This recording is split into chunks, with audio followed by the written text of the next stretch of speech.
Hello, our little spooks. I'm Kimberly. And I'm Lexi. Welcome to the Guarded by Demons podcast, where we talk about all things horror. I hope you packed your sunscreen, because during June and July, we'll be discussing summer horror camp movies. Today, we'll be talking about 1983's Sleepaway Camp.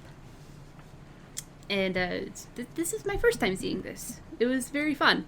I like it. I like it a lot. This is my third time seeing this movie. My first time was actually before I went to summer camp back in like 8th grade. And my mom was telling me, like, you'll really like it. It's a good movie. Me not really thinking much of it. I watched it. Initially, I didn't think anything of it until I actually had to go to camp. And I was like, wait a minute. It scared you? Yeah, it scared the ever-living shit out of me when I actually went to camp. Sorry, we have the fucking movie playing on the TV right now, just so we can keep up with some stuff. And there were someone's initials were BAE. It is... Bay. The Bay wrote this. No. But as we begin into the movie, we're gonna go not step by step, but we're gonna beat by beat, as much as we can. Yeah. So excuse me in particular, because my notes are all over the place, which is fine. We're still learning. It's fine. It's our very first episode. This is our very first episode, and I'm very excited. Also, happy Pride Month, everybody. Happy Pride from your local gays. Your girl right here, I'm pansexual, and she is lesbian. Yes. Anyways, we start off in Camp Arawak. It is for sale. It is for sale. Why? We don't know. Do we? I don't think we do. No, I don't think we have context for why it's for sale right now. To be fair, it's kind of even without, like, all the murder, it's kind of an eerie place, I feel like. Yeah. But then again, that's any summer camp, to be fair. Yeah, that really is any summer camp. I can vouch for that. Like, just like Fairy Stone, which is a place around here. It's like an hour and a half away from here. It's got summer campy vibes. It is creepy at night. There's no street lamps. Oh yeah, I don't doubt that. It's so creepy. But anyway, Camp Arawak is for sale, and we start off the movies panning around, showing like the different cabins and stuff. Then we get to the lake, and there's a dad and his two kids on a boat. Dad's sunning himself, and the kids are just like bickering. And all I wrote in my book was sibling bickering on a boat. This'll end well. As it always does. Oh yeah. And then immediately after I wrote, it did not end well. R.I.P. dad and child. Yeah. Because there is a couple and their friend driving a boat, and their friend is water skiing, and the girlfriend wants to drive the boat. She doesn't know what the fuck she's doing. She really doesn't know what she's doing. And so, like, the girl that's water skiing is trying to warn them to watch where they're going, but they can't hear her. And the girl is, like, not paying attention and yelling back at the girl that's water skiing something. I can't fucking understand what she says. It's so, like, either loud or just, like, really distorted. But... Well, I mean, to be fair, it is pretty loud for them. But yeah. The one who's driving the boat does not look wherever she's going. She's just more focused on the girl that's behind her, when that shouldn't be the issue. No. The issue is, like, keeping your eyes in front of you, like, when you're driving. Yeah. And the girl in the water ski is fine. As long as you're not in shallow water, then she'll be fine. As long as she knows how to swim, which I don't know why you would water ski if you didn't know how to swim. I can't see you doing that. No. Is it because I can't swim? Probably. But I mean, live on the edge. Have fun with that, dude. Yeah, no, I'd be terrified. I cannot swim for... And the girl does not pay attention. The kids have pushed their dad off the boat in a playful manner, and dad flipped their boat over. And the kids are wearing life vests, so it's fine. They're just having fun until the speedboat just starts going straight for them, because the girl's not paying attention. No, she is not. And then she, like, notices way too fucking late, and the dad and one of the kids gets fucking killed by the speedboat, which is fun. Not really. Yeah. So, the fucking girl that was water skiing is, like, distraught. And is, like... I don't know, I kind of feel like... inconsolable. She feels so bad. She feels very bad. I feel like that's more traumatic for her than anything. Yeah. Yeah. But then we cut to 8 years later. Yeah. It's 8 years later. And, the surviving child has moved in with her cousin, Ricky, and his mom. I don't remember her name for some reason. And she's a little eccentric. I think her name's like Dr. Martha or something. Something like that. Of course it's somebody named Martha. Of course. And we could see that Martha is a little bit... she's probably got a couple of screws loose. I don't know, whoever directed the acting, why? Why? Or did she take liberties? We don't know, but it's just really over the top and so not, in sync with, like, the rest of the movie. Quick side note, the outfit she's wearing here reminds me of Snow White for some reason.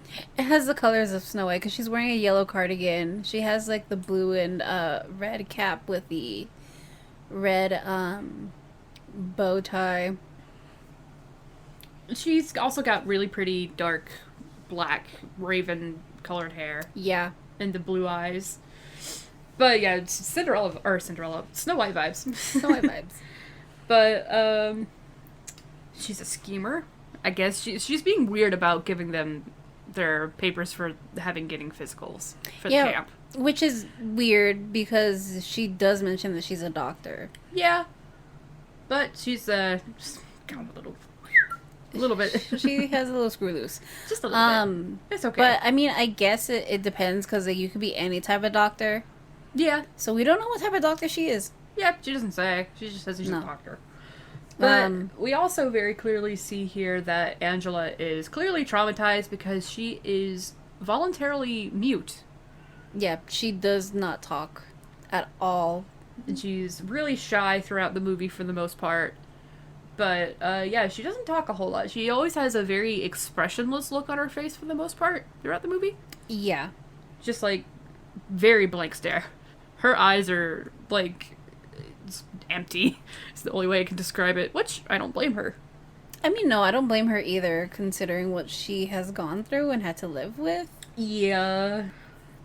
Yeah. And then, Mom has let them go to the camp, and they're getting off the bus, and we can immediately tell that, like, the workers here are fucking creepy as shit.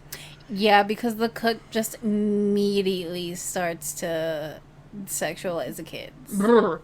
No thank you. And it's so gross. It's very gross.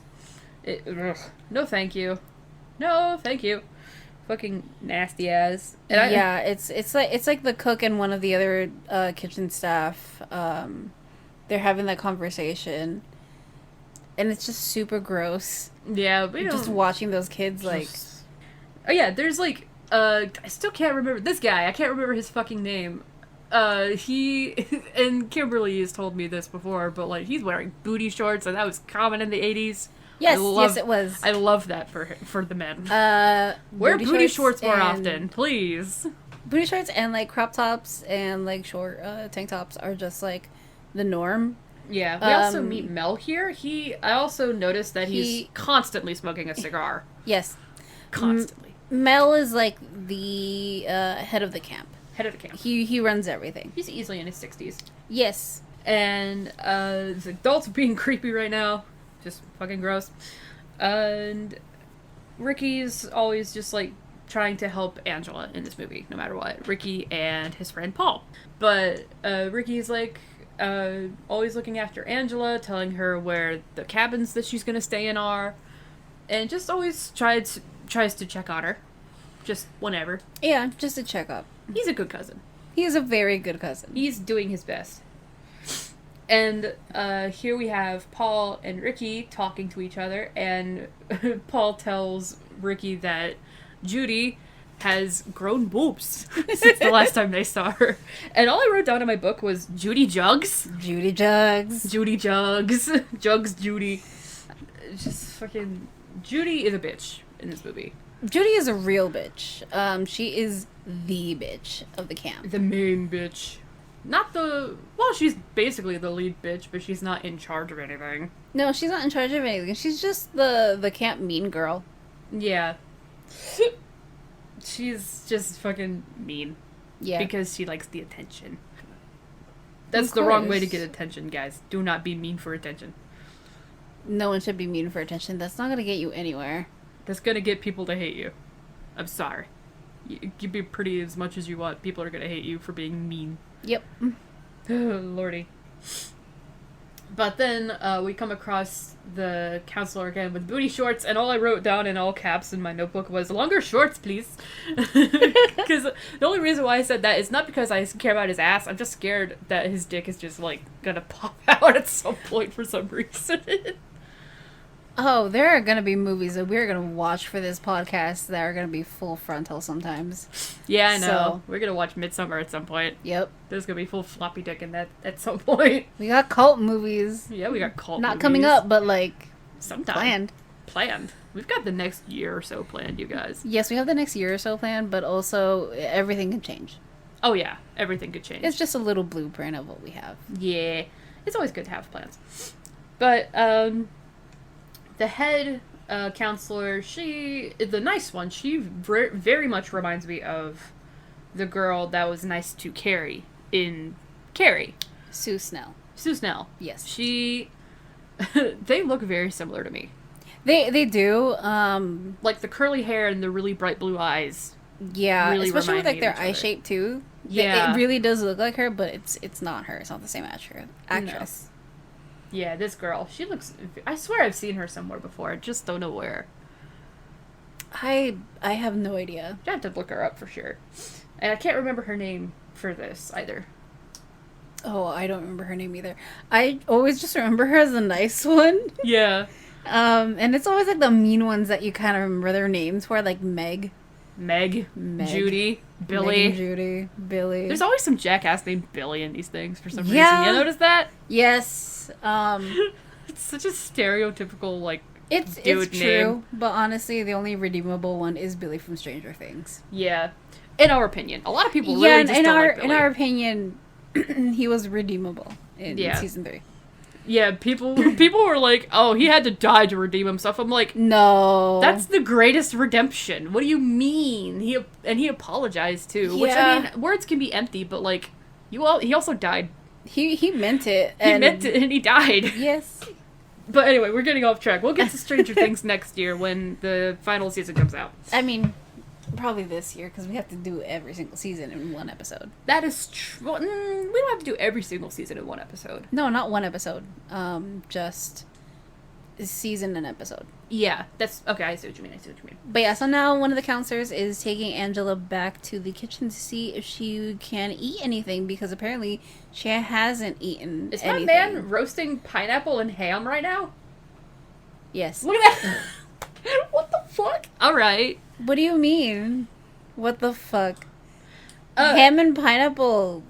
I know, but, like, it's just ham and pineapple by itself. I'd understand if there was a pizza nearby, but there isn't. Okay, but, like... I don't know why I take offense to this, because my family does this for the holidays. Listen to me. But I don't eat it.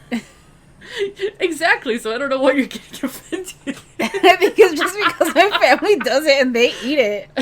Okay. I'm just like, okay, don't fucking say shit. Yeah, Booty Shorts McGee has taken Angela to the kitchen to see if she can find anything she wants to eat, because they've been here for a few days, and she has not eaten anything or said anything. Here comes Phantom. I'm sorry if you hear a cat. Come on, Fan.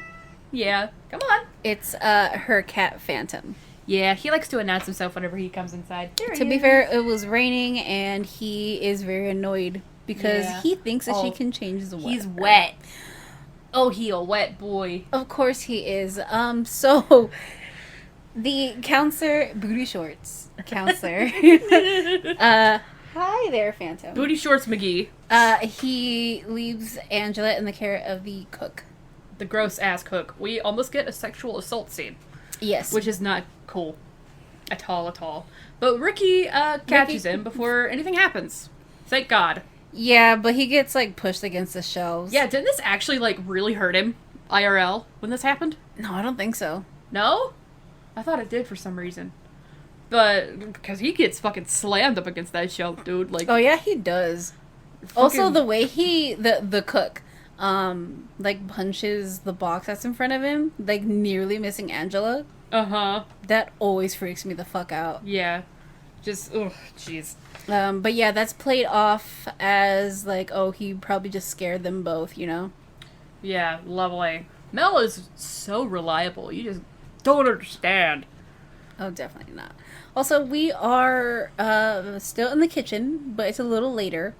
One of the men that cooks with the head chef is shucking corn, and the head chef is waiting for his water to start boiling in this comically fucking tall stock pot.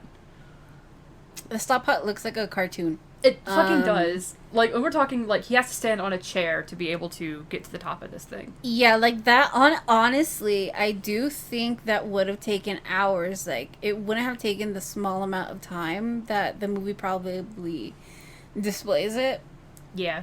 And also, like, all I can think is that, holy shit, this would make a sick-ass seafood boil with this tall of a stock pot. Yeah. Like, But we do get a killer POV shot. yeah, it's first person. Very Halloween. Very Halloween, very Jason Voorhees-esque. Like Friday the 13th. I wrote down, fall in that boiling water, please. And then this happens from the POV first person shot. This person, whoever it is, because we don't know yet, comes up behind the chef while he's putting salt in his water, which helps water boil faster, if you don't know. And tries to yank the chair out from under him. Like, they push him Oh, first. they push him. Yeah, okay, I see. They push him onto his booty cheeks and try to push him into the boiling water. Yeah, he tries to like coax them and tell them like, hey, if you let me down, I'll make you a sundae. But then they start pulling the chair. Yeah, they yoink the chair out from under him. And then he falls, grabbing the pot like a fucking idiot. And I mean, he is like an idiot for grabbing the pot, but like there was nothing else he could grab. That's true. But like, I don't know. Maybe if he didn't grab the pot, this shit would have happened. But he grabs the pot, he falls over, and fucking boiling water goes all over this fucking dude. It looks disgusting. It does look disgusting. It's so good. I love the special effects in this movie. Ugh. It's still one of my favorites. Yeah. Seeing like those bubbles on his face like start bubbling up, just like forming. Yeah. Ugh. It's also, I low-key, this is gonna sound very gross, but I low-key just like want to take one of the boils and like pop it. I want to pop it very badly. I don't doubt that. It's fucking gross, but I really, or like take a needle just right like that. It's just like that would hurt, but whatever. But yeah, Mel is gonna cover it up. Yeah. Also, if you heard tags, that was my dog Jaeger. He was shaking his little head. He's sleeping right now. Just to cover this, we have pets in the house. We have 2 cats and 1 dog. Yeah. One cat is very quiet, and the other one is not. The other one is as not. You heard. And Suki is very 50-50. Suki is 50-50 unless she wants attention. Yeah. Jaeger, you will just hear him itching himself or like shaking his head. You'll hear his tags. Yeah. It's okay though. But it's okay. Mel is just gonna let this one go under the rug. Because he doesn't want to freak the campers out and have everybody go home early because camp just started. So, and I'm sure this is how he makes money for the year. So I can understand that there. Yep. But like the further along we go, the more inexcusable it becomes. Yeah, because honestly, after like probably the second one, start to get suspicious. But after the third Three's one, a pattern. After the third one, you have to send the campers home. 1 is an accident. 2 is a coincidence. 3 is a pattern. Yeah. Like, jeez. But, then here, we go to the boys' cabin. And they're just basically doing, like... Just what any what boys do, boys do. So what happens is, Ricky is telling, what's his name, Mozart? Yeah, Mozart.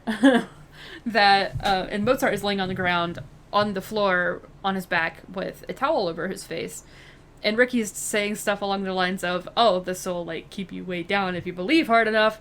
And on the count of 3, we're gonna tell you, like, you're gonna sit up and see if you can get up from the towel.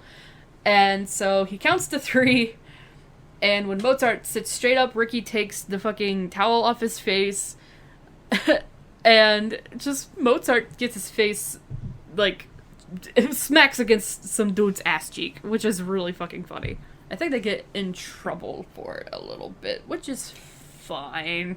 Well, no, I don't think Do they not? get... No, they don't get in trouble for it this time because it's just, like, the first time they play a joke. You're right. But they get told that they're gonna go play baseball, I think. Yeah, right? baseball. Yeah, because then we see Crop Top Guy, and I get super excited seeing Crop Top Guy. On the baseball field. Yeah. Again, boys will be boys. That is the only instance I will ever agree with that term. That boys will be boys. Yeah, this shit is stupid funny. pranks. This shit's funny. It is completely hilarious. Yeah, there's a dude here with a fucking crop top on, and he looks amazing. He's a very handsome man. And there's more booty shorts on the field, too. So that's fun. Yes, so these kids are actually just wearing their regular clothes. I love it. I love it so much. No costuming, no nothing went into this. This is just their kids wearing their just regular everyday clothes. Yeah, and it's the older kids versus the younger... I don't say little kids, like younger kids. I'm Younger talking kids. Like, the younger kids, 14, 15. The older ones are like 16, 17. And at one point, Ricky goes up to bat, and Billy goes to pitch, and they get into a small argument. We got the most iconic line in this goddamn movie. And Billy tells Ricky to eat shit and die. Ricky responds with, eat shit and live, Bill. It is my favorite comeback ever. I love it. That shit's funny. I like that. That was very quick on his feet, too. Like, yeah. He's still at that age where he doesn't have, like, he's 14, 15. He doesn't have much of a filter yet. No, he doesn't. I mean, of course he doesn't have that much of a filter, as we see later, too. Yeah. There's another dude in a crop top. There's 2 dudes in a crop top. One's, like, a low crop top, and one's, like, barely covering his nips. Yeah. I love it. I love it so much. It's the 80s. To be fair, I bet it was fucking hot as hell. Yeah, it's summer camp. Yeah. I meant IRL.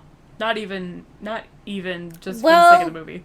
Actually, no, because they had to film this when it wasn't camp season, so it wasn't during summer. That's fair. It's probably like around, it looks like it's still in summertime because there's still a lot of greenery, so probably like at the beginning of fall, like just out of season. Right? Probably. That's my speculation, but it's fine.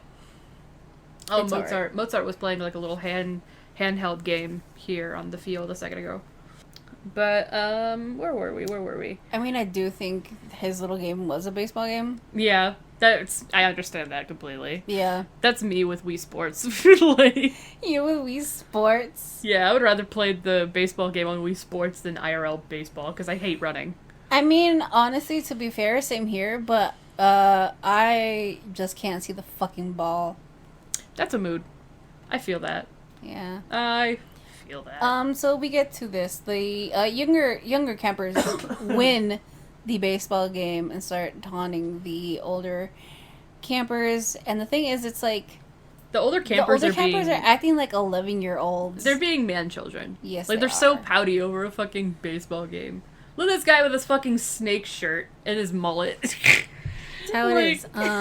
But yeah, now we cut to the social. Yeah, the social. It's in the mess hall, right? This is the mess hall, right? Yeah, it's in the mess hall. It's one of the socials that they have during camp. Yeah, and I'll point it out here in a second. In the background, Angela's eating a chocolate bar. I'm so happy for her. She deserves it. No, she is. She's finally eating something. Yeah, it's better than nothing. Like, seriously. It's a thick chocolate bar, and I want to take a big old bite. I kind of want to, like, know what it is. Just Same. because of how thick it is. Same. Like, I thought it was a Toblerone at first. I'm It gonna be doesn't real. look like one. I thought it was Toblerone because Toblerone has, like, a similar kind of packaging. Oh, okay. like the color of it, like Yeah. it has that cream kind of color. But I was like, no, it can't be Toblerone because Toblerone is like triangle shaped, and what she's chewing on is rectangular. Yeah. So I don't fucking know what it is. It looks good though. So we are looking at a group of the older campers, trying to figure out who can ask Angela to go skinny dipping with them. Yeah, and then like it's a mean question. But one of the dudes asked him, "Hey, Angela, so why are you so fucked up?" And honestly, I took that to heart. Like, it's so fucked up. Like, why? it is a fucked up question, but like, honestly, the way he asked it makes me giggle. I don't know why. Angela, why are you so fucked up? I think it's just how his accent is. Yeah, it's that Boston accent, kind of. Yeah. Yeah.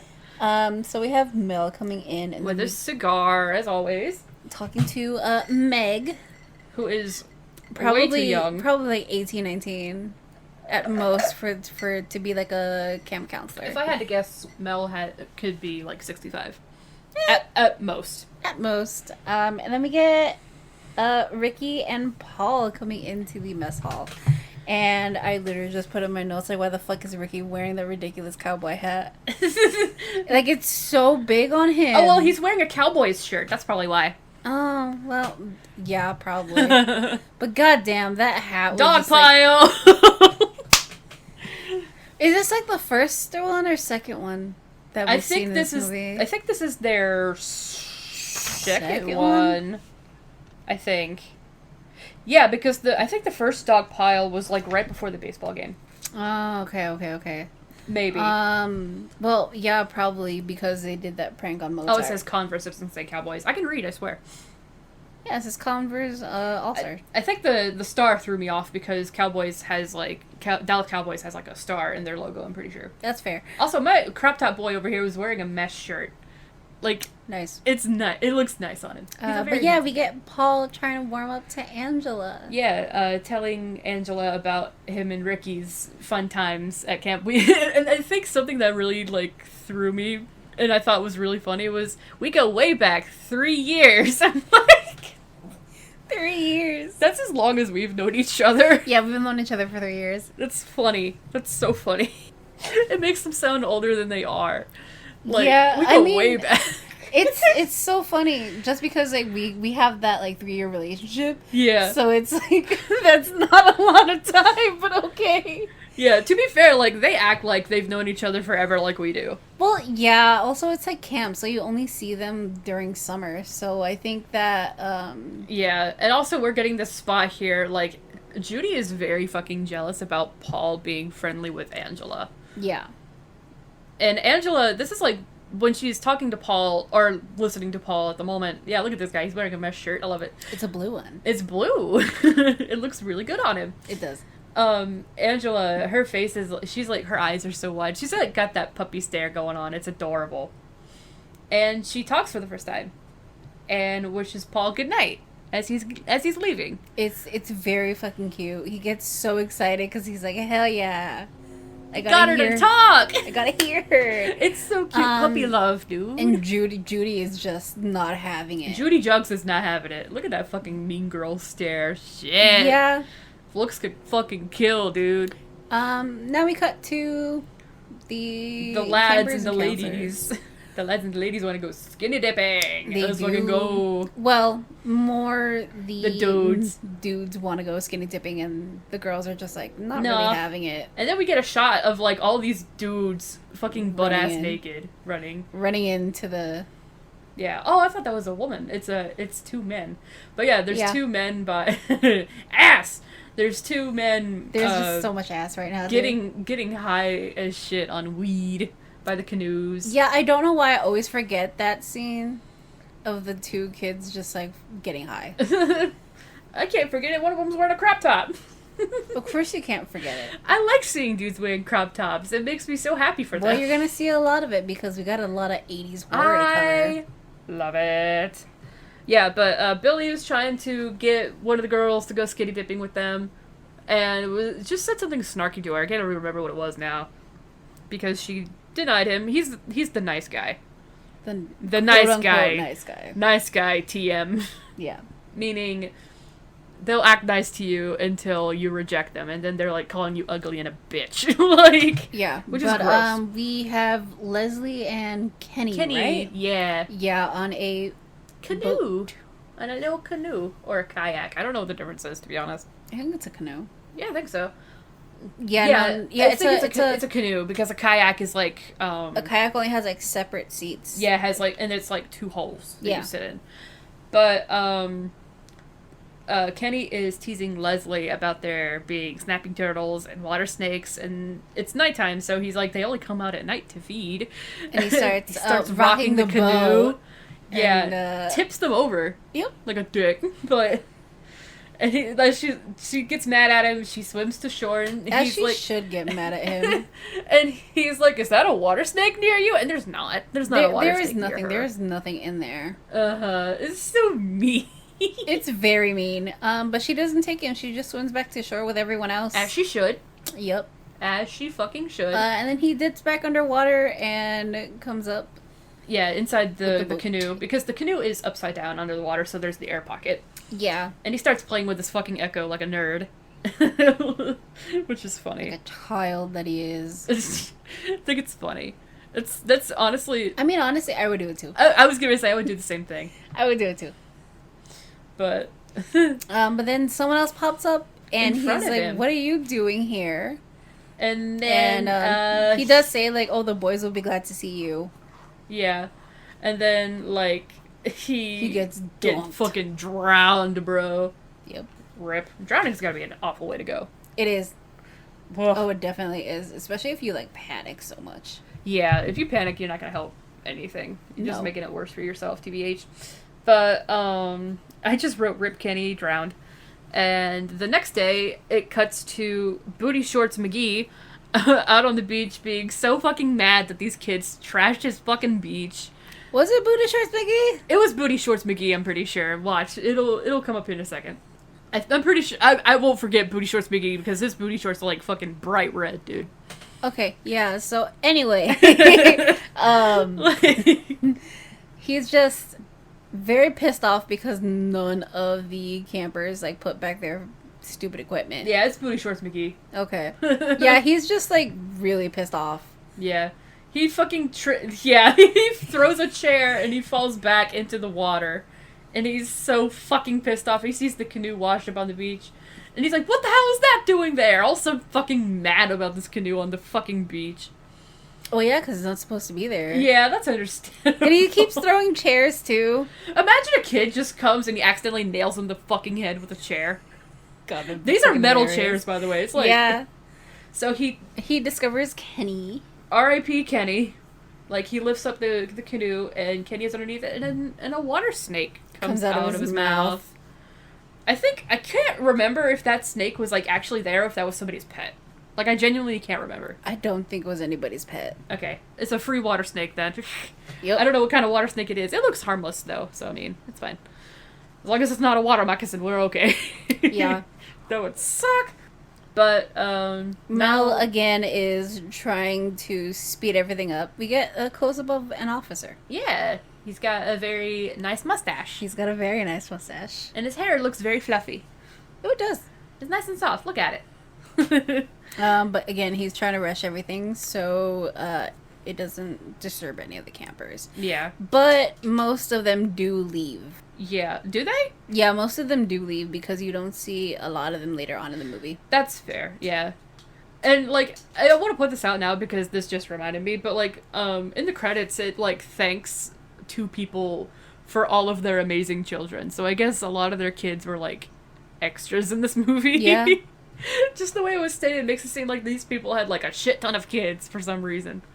I don't know why. It just made me giggle. Like, it tickled me. I don't know why. There's Booty Shorts McGee, again, in different booty shorts. He's also got fucking pecs for days, dude. His boobs are bigger than mine. He is, dude. He's fucking jacked. Oh my god. He doesn't miss fucking chest day, arm day, or leg day. Look at him. He's Oh, ripped. apparently not. Look at this dude. But I'm so sorry. No, you are completely fine. I just thought I'd make a little joke there. It's funny. So now the girls are over Okay. here playing volleyball. Angela is sitting out. To be fair, the girls don't look like they know what they're doing, playing fucking volleyball. Yeah.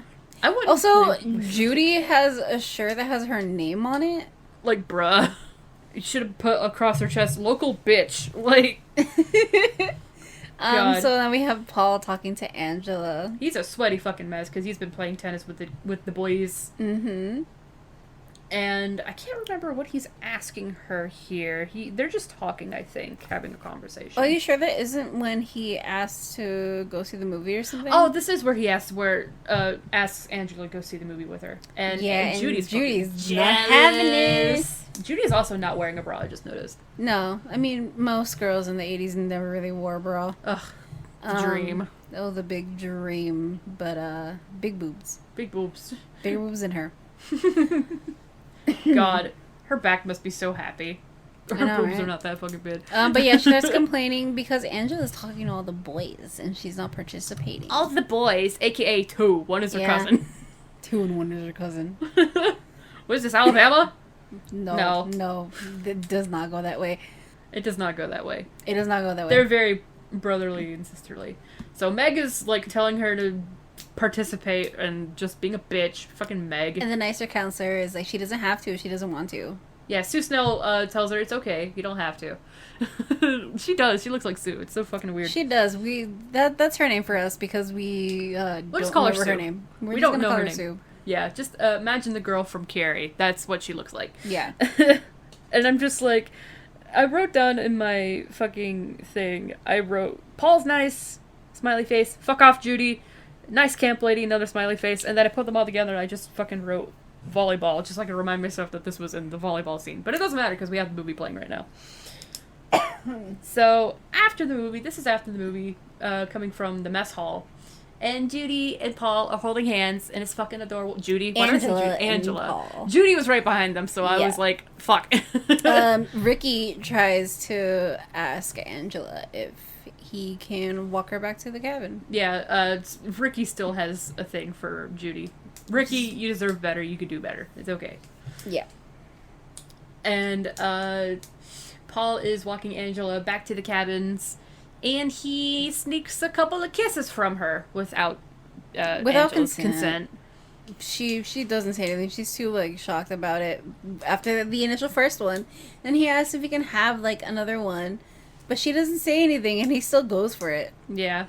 Yeah, he's like, she's like not looking at him. Yeah, no. And it just tells... She shuts down. She does just shut down, and she's just going back to her cabin. I She's also- just like, I need to go back. I also noted, like, that, well, not in my notebook, but just mentally, I noted that when they wish each other good night here, she just says night and not good night. Yeah. Which could be nothing, but, like, usually if you want to have somebody a good night, you wish them good night. Yeah. So he's kind of on her shit list right now. Just a little bit. Yeah, but either way, Paul is just on cloud 9. Yeah, until Judy comes up and ruins his fucking mood. Look at that bitch. Good God, I No, hate her. he's still in a good mood because we are back to the boys' cabin, and he is They're pulling very another much prank. expressing how he's so happy, and everyone's telling him to shut up Yeah. because they're playing another prank on Mozart. Yeah, look at it. It's a sock. It's not a feather. It's a Oh, sock. it is a sock. Yeah. Okay. Poor I thought it was Mozart. a feather because that's usually what you use for this stupid prank. Is Mozart looking at a porno mag? I don't know. So, like, they put shaving cream in Mozart's hand, and they tickle his face with a sock, and he smacks himself in the face with the shaving cream.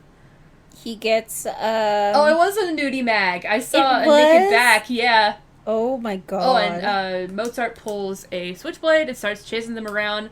At least they seem like to not care because, like, they're all laughing and shit. Although Yeah. having a knife on you is, like, not cool. It's not a switchblade. No. It's a pocket knife. It looks more like a fucking dagger, to be honest. Honestly, yeah, it does. But he gets it taken away by the head counselor. Yeah. Which is really strange to me for the 80s because, like, you always see those scenes, like, in the movie, It. Yeah. And the first season of Stranger Things, and the fucking kids are always, like, carrying switchblades for, like, no fucking reason. Yeah. But then we get the counselor telling the whole cabin to go to sleep, and makes fun of Paul because he notices how he is with Angela, and everyone just dogpiles Paul. Yeah, Paul threw something at them, and then they all just fucking dogpiled on him on his Yeah. bed. It's fucking funny. Guys, why do you like to dogpile so much? It's fucking hilarious. Please, I want to know why. Why do you like to dogpile? So now we're here the next day, and Paul is playing Guess Who with Angela. So he's, like, up behind her, his hands are over her eyes, and asks her, guess who? And it's cute. It's cute. She has like a few thing. guesses, but then he's like, just gonna, like, surprise her. Yeah. And she's like, who are you? And it's very cute. It's very, like, puppy love stuff. It's adorable. I love that for them. So Judy's being a bitch, and Judy's gonna go be a bitch with Meg, and Meg's also gonna join in and be a bitch. Yeah, because Angela doesn't want to go into the water. She doesn't want to go swimming. Trauma from her family getting killed in a like, fucking you boating would think. accident. You would think she doesn't want to go in there because of the boating accident and everything. And no one seems to understand that. No. I feel like they should have been told ahead of time as to why she doesn't want to go into the water, but at the same time, I feel like nobody told them. Yeah, I mean, if they didn't tell them... Not that it matters, because these kids are definitely not considerate. No, they're not. But Meg just fucking, like, shakes her like a goddamn rag doll because she's not answering her. No, she's, like, staying dead quiet. Yeah. I'm also, like, surprised that Angela is able to keep a fucking straight face. And then Booty Shorts McGee comes over here and interferes. Good. Because Meg's being a bitch. I like Booty Shorts McGee. I wish I could fucking know his name. I don't know what the fuck his name is. We were just giving out nicknames. Yeah. Now we are in the girls' cabin again. Mm-hmm. And Judy just got out of the shower. In just a red robe. Yep. And she tries to taunt Angela. Yeah. Yeets a pillow at her. Angela catches it. Which, I mean, it's not hard to catch a pillow, TBH. It's not hard to catch a pillow. She's literally just trying to get a reaction out of Angela. That's literally all she's doing. Yeah. But then she starts asking her why isn't Angela showering with the rest of them. And she calls her queer. She does call her queer. And it always, like, irks me when people do this. Because it's like, why are you asking these, like, questions? Don't out me. Yeah, like, why are you asking all these questions, Judy? Are you queer, Judy? Is there something you would like to share with the class, Judy? We just really don't like Judy. Judy gets under our skin. Yeah, this is also the scene when the nicer She's a counselor, real Sue, carpenter's dream. Flat as a board and needs a good screw. Like, God. holy shit. And she gets the shit smacked out of her by Sue. Sue.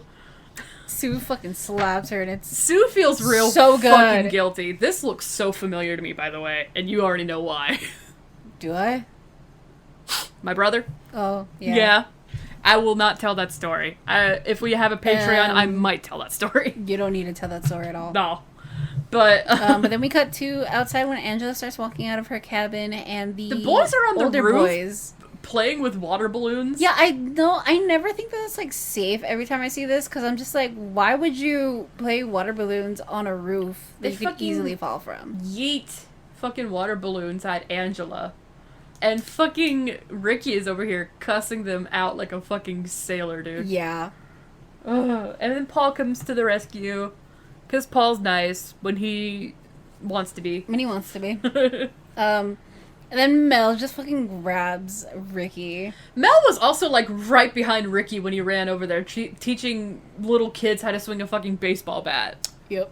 And, like, didn't do anything about it. He didn't do anything about it until Ricky started screaming at him. That's not fair.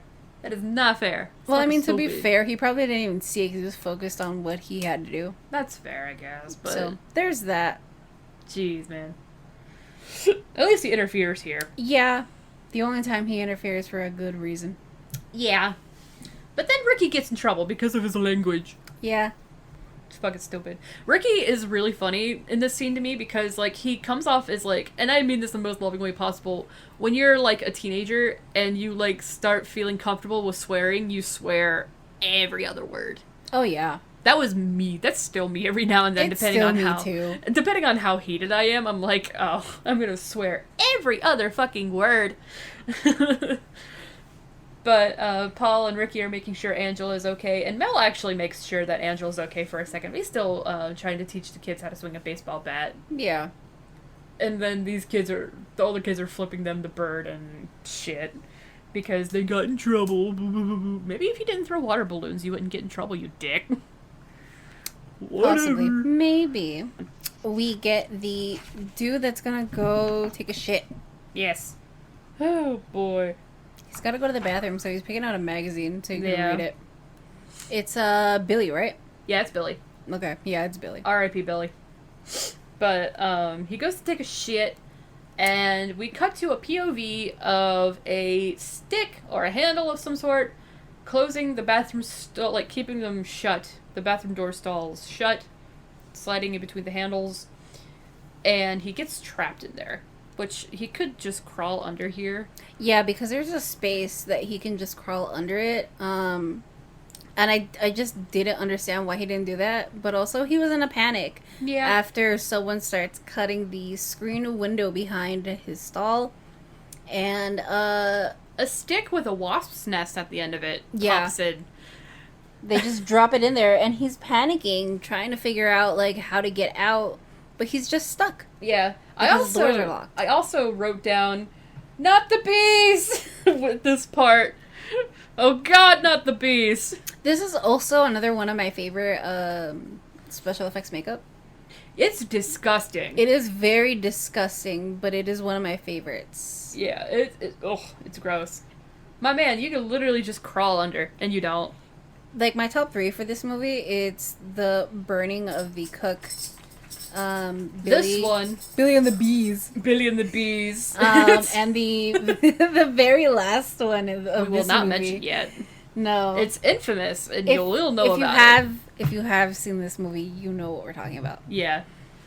Even if you haven't, because this movie's pretty much known for that scene. That and one other scene that we haven't gotten to yet. Yeah. Not to the very end. But yeah, Billy here looks fucked up with these bees. I also noted it is so gross. I noted that it's a wasp's nest that gets dropped in, but these are honeybees. Honeybees are pretty docile. Yes. So now Mel is like, shit, there's another kid fucking dead. This is a pattern. This is no longer cool. Yes, but Mel is also the one that starts thinking it is Ricky who starts doing these murders, because he starts thinking about it, and each of the murders have been someone who's interacted with Ricky. Yeah. And I also note that Booty Shorts McGee is not wearing booty shorts in this scene. It's like sweatpants. Just regular sweats. Which is very weird. His tank top is still very tight. I can still see them titties. I can still see them titties. Look at them. But, Mel is, like, pretty much starting to lose his mind, I guess, about Ricky being the one doing these murders. And I'm like, leave my man alone. He's vibing. He's like, alright. He's just a kid. Yeah, like, stop being weird about this kid, man. Oh. It's raining again. And so now we get a POV shot, and Angela is outside waiting for Paul because he wanted her to meet him down by the lake that night.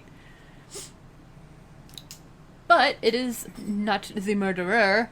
No, it is actually Paul, and he scares her. Which is not cool. It's not cool at all. And she's telling him that, like, I thought you were the killer. Uh-huh. Yeah. She's pretty freaked out. Which is understandable. Understandable. I also really like her outfit here. It's really cute. It's very cute. I like it. Say what you will about Aunt Martha, she actually picks out some pretty cute clothes. Yeah. For Angela. Assuming that Angela's mute at home, too. Yeah. But we cut to them going to the lake. They're holding hands. It's so cute, and he kisses her. And she kisses back. And trips him. And now they're playing a quick little game of grab ass. Just chasing each other on the beach and messing around. Yeah, it's very cute. It's puppy love. Very puppy love. It's adorable. But he is able to get her on the sand. Yeah. Kisses. He tries to unbutton her blouse. Yeah. But she's like, no. Yeah, no. And now he's being a little creepy, kissing her neck and shit. And we get a flashback. Yeah, we do get a flashback. To Angela and her dad Angela and her brother, and her dad is in bed with another man. It's just aftercare. Yeah, it's just aftercare. It looks very sweet. With the man that you saw in the beginning. Yeah, I noted that this time. I was like, wait, that's the dude from the beginning. Yes. I'm like, oh shit. And then it just cuts to like the kids giggling watching it, and then to them sitting in bed.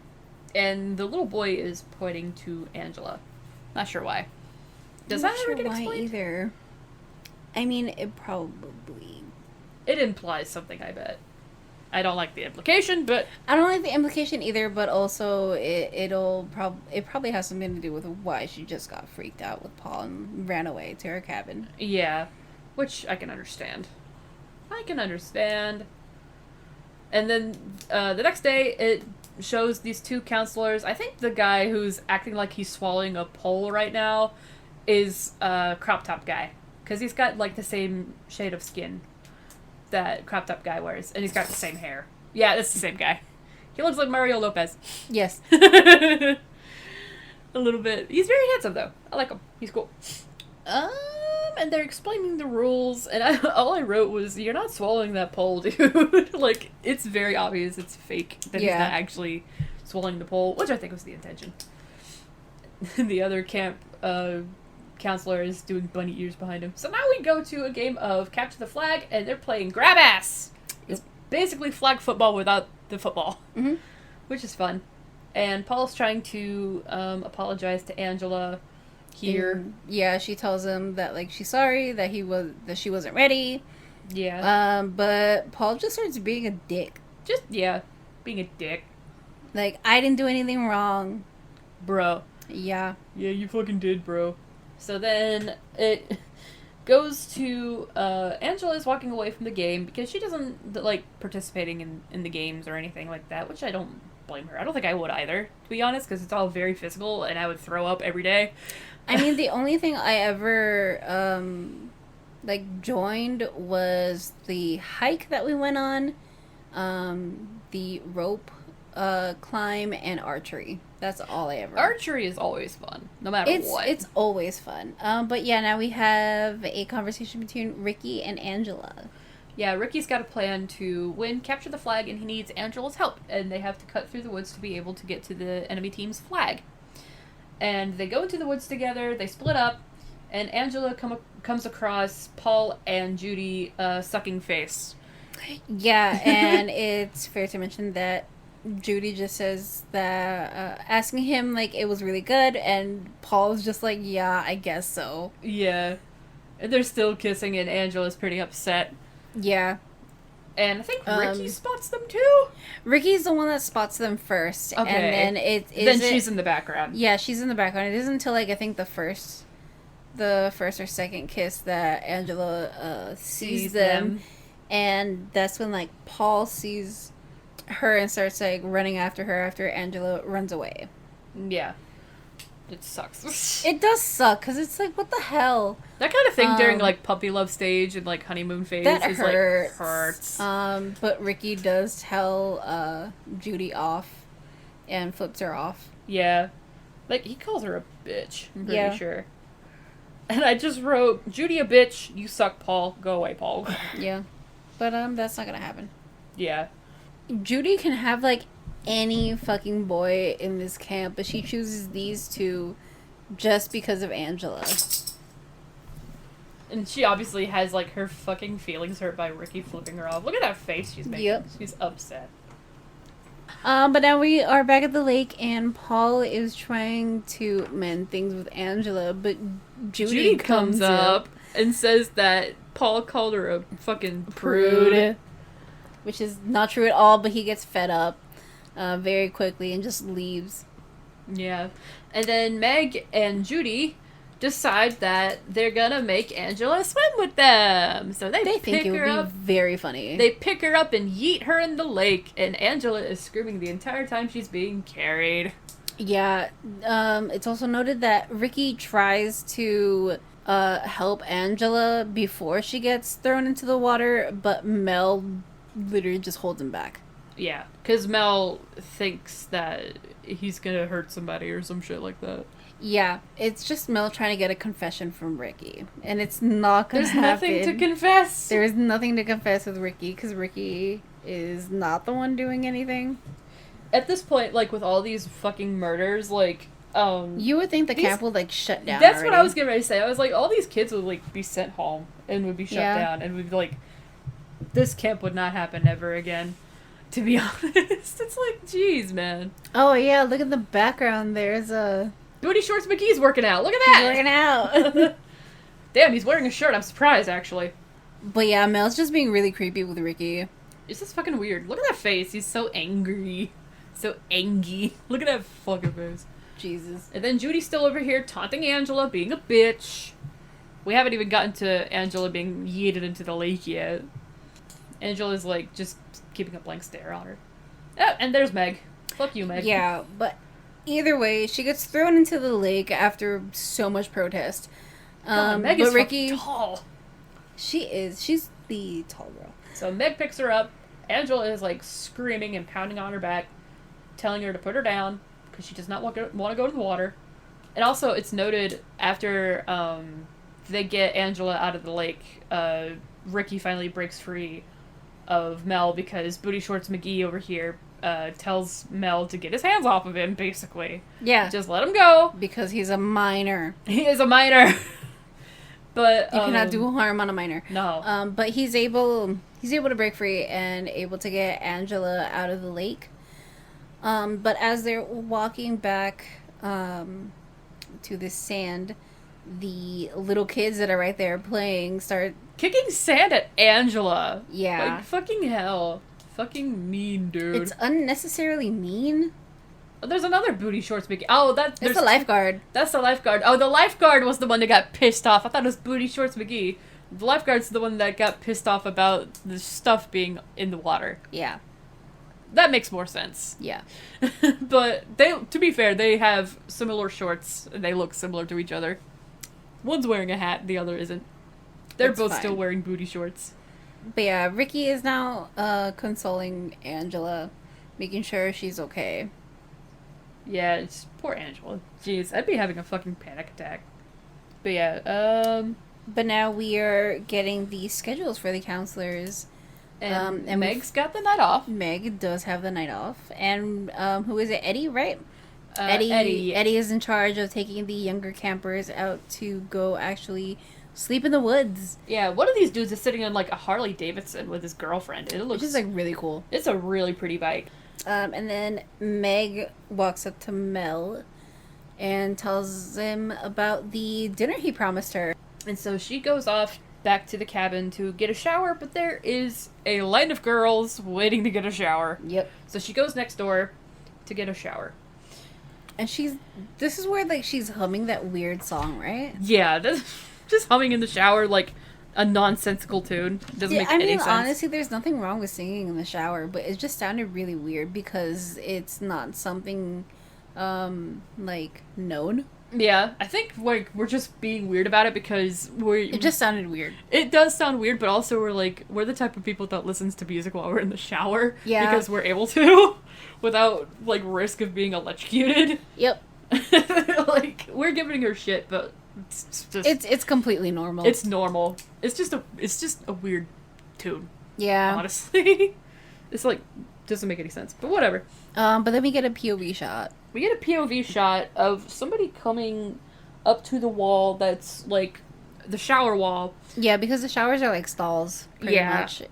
And she gets stabbed in the back, quite literally, through the shower wall, which is very thin and I guess made of styrofoam and not metal. As you would kind of think. Yeah. But no, it's not. And that's just like slicing down her spine. I also have to say here, this is a random thing, but the shower curtains are very pretty. The pink flowers on them? Yeah. I think it looks nice. It kind of reminds me of like cherry blossoms for a That's little what bit. I was thinking, yeah. But it is very cute, very nice. Very nice. The scene is not very nice though. No. God. Um, Getting stabbed in the shower must fucking suck. Yeah. Reference back to Psycho, because my fucking god. Yeah, this fucking... It's, like, made of weird paper. We're looking at it right now. We have no... What is that? I don't know. But either way, this assailant is very smart by washing the knife. And turning the shower off. And Yeah. Meg doesn't get, like... She doesn't get found for, like, a good few hours. Oh, yeah. Like, she... Definitely. This person also doesn't, like, do a very good job at cleaning the plate. I'm just noticing. It's just... And then brings it back out of the shower, and there's no blood on it. Yeah. So now we are with Eddie and the little kids. There's, and like, 5 or 6 kids. 5. Yeah. Something like that. Yeah, there's 5. Around there. Yeah, there's 5 because... 3 get left behind. 3 get left behind. 2 get taken back home. Back to the cabins, rather. Not back home. He's gonna go get firewood, and one of them is like... Holding a hatchet. Yeah. Who let the kid hold a hatchet? Eddie. Jeez, Eddie. Eddie, please. Eddie, please. But yeah, Eddie takes a little kid that was holding the hatchet with him to go get some firewood. Yeah. While the other kids set up their little camp area. Yeah, just their sleeping bags. There's, like, no tents or anything. It's just sleeping bags. No, they're just sleeping out in the woods. Which, even in a tent, I would be very uncomfortable. But, like, just fucking sleeping bags. Yeah. Oh, I'm so exposed. I hate it. So now we are with Angela and Paul. Angela just stepped out of the mess hall asking where Ricky was. And Paul tells her that Ricky has been laying in bed because he felt sick after dinner. Which sucks. Yeah. But honestly, from what you've told me, camp food doesn't sound very great. Oh no, honestly, camp food was so good. Really? Yeah, the camp food was very, very good. Oh. Now we have Angela asking Paul to meet him at the lake. To meet her at the lake. Yeah, to meet her at the lake. Yeah. To go Later swimming. on. To go swimming, but I don't think she says Well, that I yet. mean, no, she doesn't say to go swimming. But now we are back to Eddie and the little kids, and one of the little kids is trying to wake up Eddie because he's cold. Poor kid. And he wants to go back. I do want to ask, why the hell did Eddie not, like... He talks about going to get firewood. Why the fuck did he not keep the fucking fire going, at least for a little bit? You can't do that. Oh, you can't? No, you can't do that because it's a safety hazard. Ah. Shit. Yeah. Well, I didn't know that. Yeah, it's a safety hazard. Yeah. If you know that you're going to go to sleep, you have to put out the fire. Gotcha. Again, I've never been to Sleepaway Camp. I don't understand how this works. But, yeah, so Eddie's like, alright. He takes the kid back. He takes 2 kids all back. right. He takes 2 kids back. Oh, he takes 2 kids? Yeah, he takes 2. Yeah, there's 2. He takes 2 kids. I think 1 boy, 1 girl because they're cold. And then, I think there was 4 kids that get left behind there. Yeah, but I mean, he looks at them. He's like, "It's okay. They're gonna be fine." Yeah, but we have a POV POV shot, and this POV shot grabs a hatchet, and he doesn't show it, but the kids get fucking killed. Yeah, these are little kids, by the way. They're like 8 years old. They're around 8 to 10, probably. Yeah, these are like little kids, bro. Pre-middle school, at least. Yeah, pre-middle school. Which is, like, really sad. Which sucks. But then we get Mel walking into the mess hall wondering where Meg is. Because they're supposed to meet up for dinner, which is gross, but whatever. Yeah, and Sue tells him to go check the cabin. Yeah. Because you know what? that's where she last saw her. You know what? I bet Meg is just trying to get that insurance money. Yeah? Because, like... I wouldn't doubt that. I bet Mel was good looking back in his day, but, like... Oh, he probably was. So now we're in the girls' cabin again, and... The lights are off because Judy does not want to go to the social, and she is making out with this dude named Mike. They almost get caught by Mel. And he does make it a point when he walks in. He's almost going to walk out because Meg is not there. And Judy tells him that she went to go shower next door. And he does make it a point to tell Judy, like, hey, you might not want to read in the dark. That's going to really hurt your eyes. It's going to ruin your eyes. I also want to point out that at least Mel has the decency to fucking knock first. Yeah. Also, I feel like he would have told her to go to the social. Oh, yeah, definitely he would have told her to go to the social. I'm just, like, now thinking this. I'm like, wait a minute. It's so stupid. What's the point of having the lights off now since he knows that she's out there? Yeah. I don't know. And then Judy tries to go back to making out with Paul after Mel. Not Paul, Mike. Mike. After Mel leaves, but he's just like, yeah, no, I'm leaving. I don't want to get dips. caught. And she calls him chicken shit. Yeah, she calls him chicken shit, and she's like, he's not gonna come back in here, but he's like, I do not care. I don't want to be here. And he fucking leaves. You deserve better anyway, Mike. It's fine. Yep. He's got very nice hair. He does have very nice hair. I think it's really pretty. It looks very fluffy. But now we have Mel going into the cabin next door, and that's where he discovers Meg. And he's really. It sounds really fucking weird. He's like, "No, you, Meg." It's fucking. Yeah, it's very. It's so psychotic. It's so mental. It sounds fucking weird. It does. And then he comes to like the most absurd conclusion, saying that like Ricky did it to get back at him. And it's so ridiculous. I can't deal with it. Yeah. Oh, yeah. And the way she falls, by the way, doesn't make any fucking sense, but okay. Yeah, no, the way she falls, it's just like she literally jumped out. Also, I think he delivered this line, and it kind of, like, I'm thinking about the way he said, "Not you, Meg," and I'm like, was he drunk? Filming this? I don't think he was. God, he doesn't look too sad. He didn't even shed a tear. He just looks fucking pissed off immediately. Yeah, no, he's just very pissed off. He makes it a point for himself to, like, really get Ricky and, like, get revenge for Meg. But yeah, no, he doesn't tell anybody about the fucking dead body yet. Anybody. He just leaves her there. So now we go back to the girls' cabin. Judy is curling her hair in the dark. In the dark. I put, like... It's not that weird to curl your hair in the dark because, like, I've done it before. But, like... Judy, you don't have to do that. No. And the door opens, and clearly, like, it is very clearly Ricky's actor wearing a wig. Yeah. But, like, that's just because on Shudder, hashtag not sponsored, it brightens the quality of the film. And, but we get the killer POV, and... Yeah, Judy asks, "Who is that?" And he's like, "Oh, it's you. What do you want?" They just fucking slap her, man. They just, like, that hit wasn't her. A slap. That was a fucking punch. That was a punch. Yeah. They just punch her. Knocks her out for a minute, puts her legs up on the bed, and this is the infamous scene. Puts a pillow over her face. This is the infamous scene that everybody knows this movie for.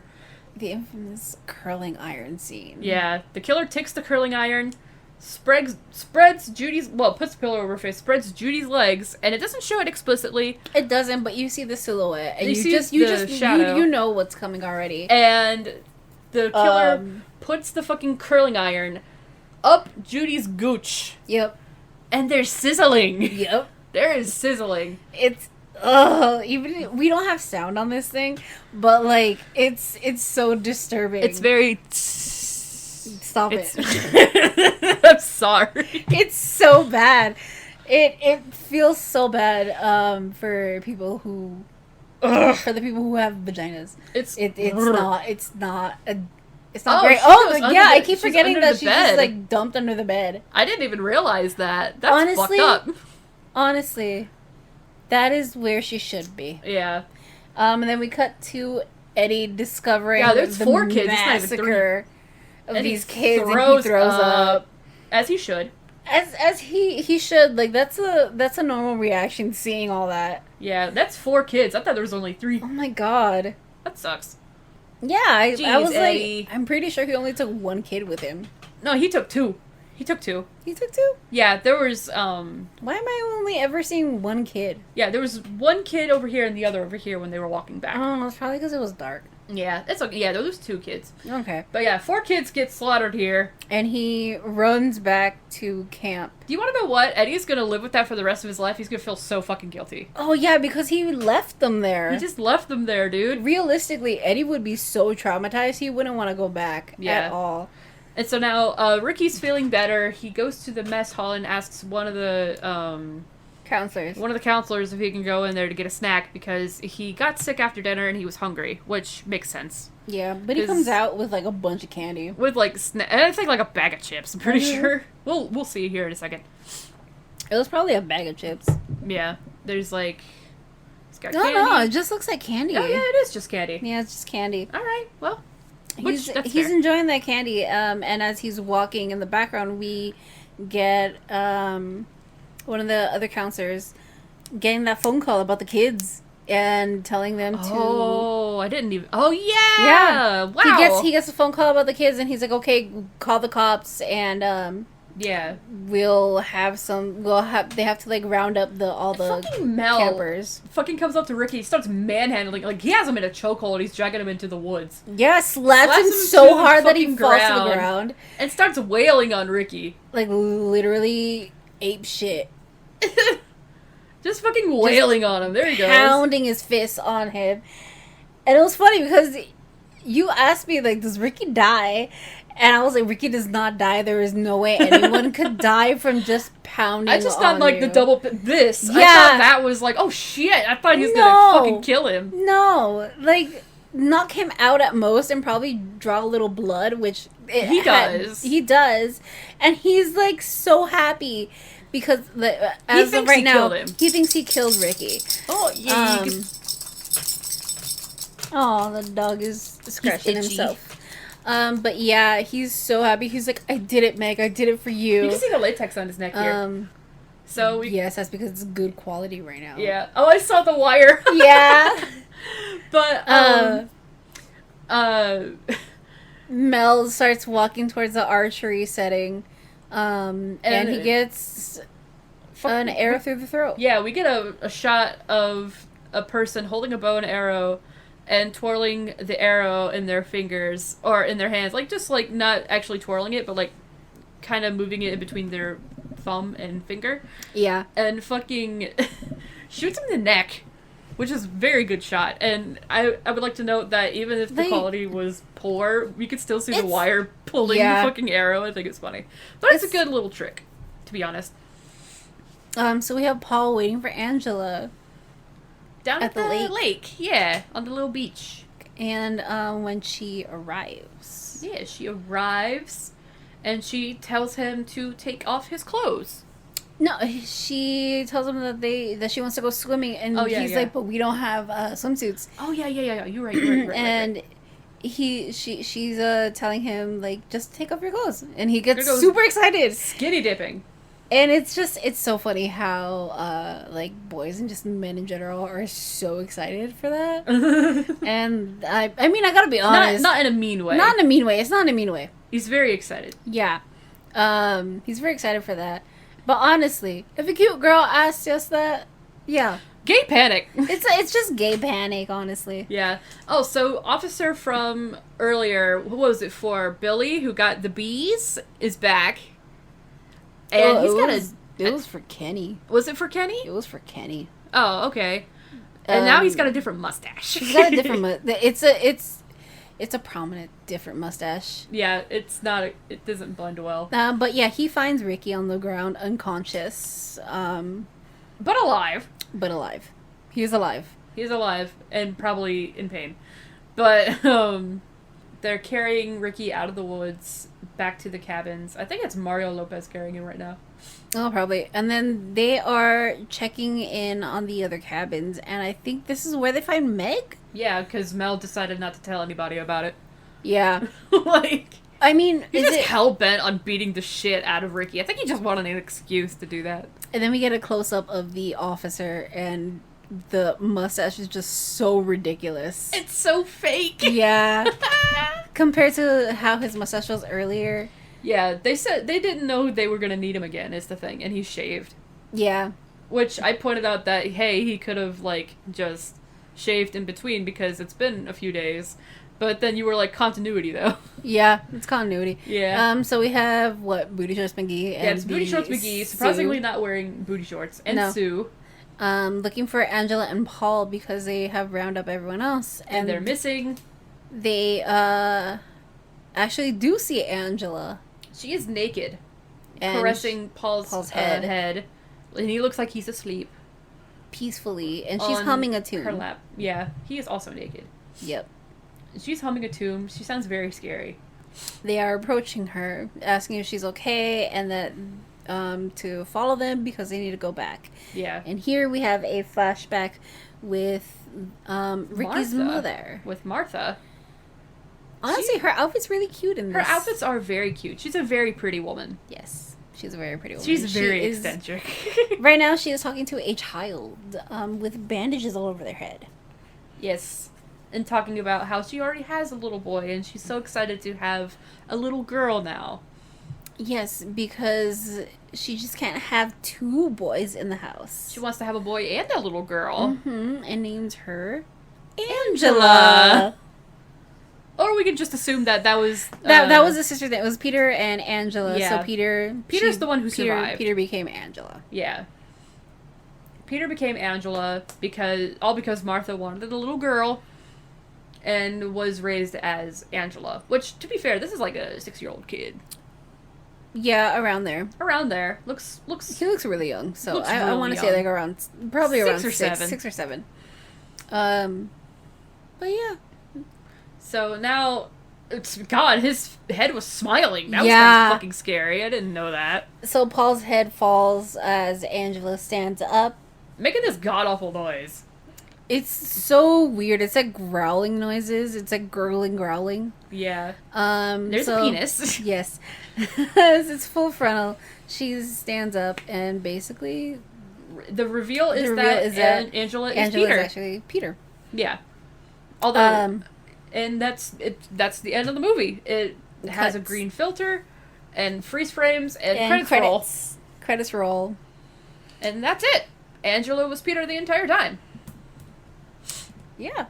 That's the movie. I also want to point out that, of course, Judy was played by a woman named Karen. I think it's really funny, That's honestly. really funny. Okay, her name was Martha.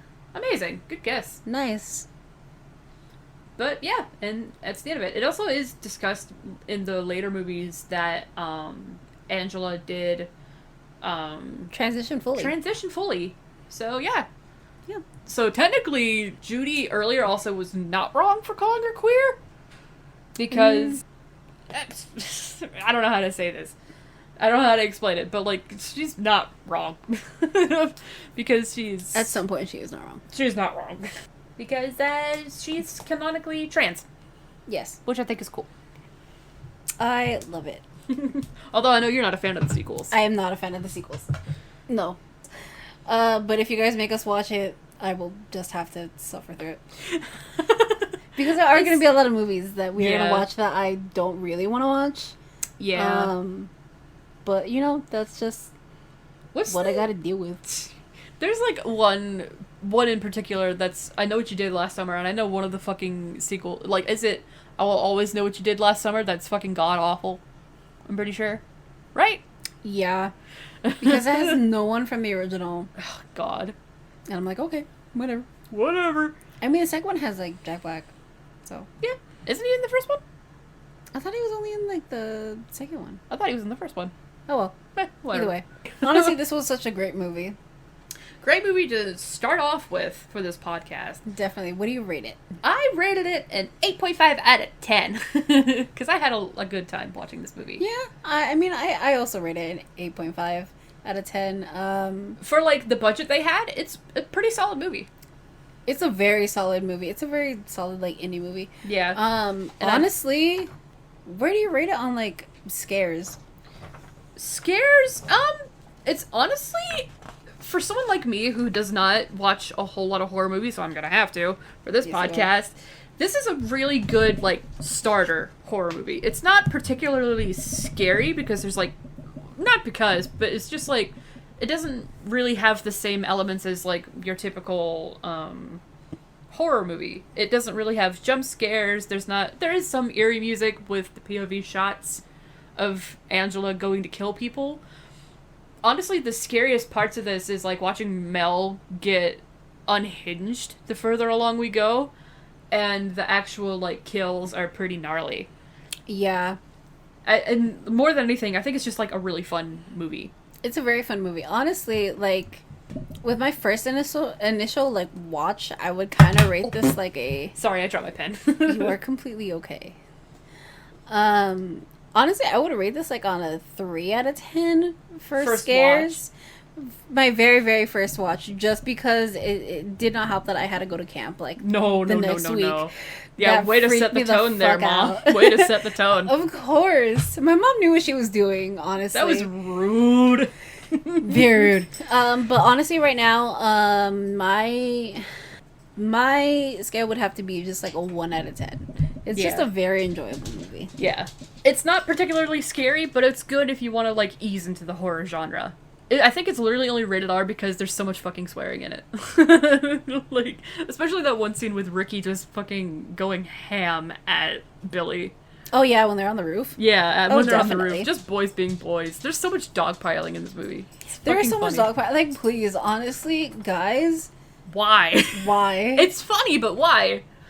Also, rewatching this, I'm like, oh, there's only 3. I think we thought there was more than 3, but there's only, like, 3 dogpiling scenes. I thought there was, like, 5 for some reason. But, yeah, it was a very fun movie. Again, we highly recommend it. Also, shout out to Felissa Rose. When we tweeted that we were going to watch this for the first episode of our podcast, she retweeted it.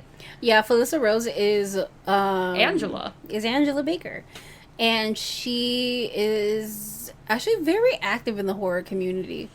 Ever since everyone started really loving, like, all the hype and everything came up with Sleepaway Camp, she was, like, very shocked that, like, everyone really loved this little movie that they made. Yeah, she is very passionate about this movie. And with interviews and stuff that like, the clips of interviews I've seen with her, she had the best time with this movie. Oh, yeah. She had so much She fun. did. And It was so cute. yeah, she enjoyed herself, clearly. And the person who plays, who is Angela's body double, I guess you could call it, for the end reveal of Angela being... Oh, the college kid? being Yeah, trans. the college kid had to be outside in the cold, fully naked, wearing the Angela head for a couple hours. They paid him $100 or something like that. But that dude had to drink heavily just to do this part because he didn't feel completely comfortable doing it. Shout out to him. But yeah, no one knows who did it. Shout out to him. Whoever you are, you did a good job. To this day, he has not revealed himself. Which, honestly, you don't have to. You're just famous for that anyway. Yeah, man. Like, Honestly, props to you. yeah. And $100 for a college student. In the 80s? In the 80s. That's Yeah. a lot of money. It is a lot of money for a college student. Jeez. But, yeah. Pretty good. Solid first episode. Heck yeah. It was very fun. Well, Little Spooks, that's going to be it for us today. Join us next Saturday as we discuss queer horror for Pride Month. Happy Pride Month, everybody. We are going to be discussing our horror crushes, what initially shaped us to who we are today, like what movies, what characters and creators in queer horror that we look up to. Yeah, I've got a couple. That's Same for sure. We are also going to have a guest on that with us. Yes. So that'll be fun. That would be very fun. I'm excited.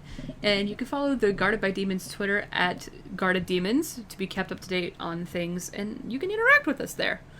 And you can also subscribe to our YouTube channel, Which is also called Guarded by Demons. Yes. And we also have an Instagram if you want to follow us on there too, which is also just Guarded by Demons.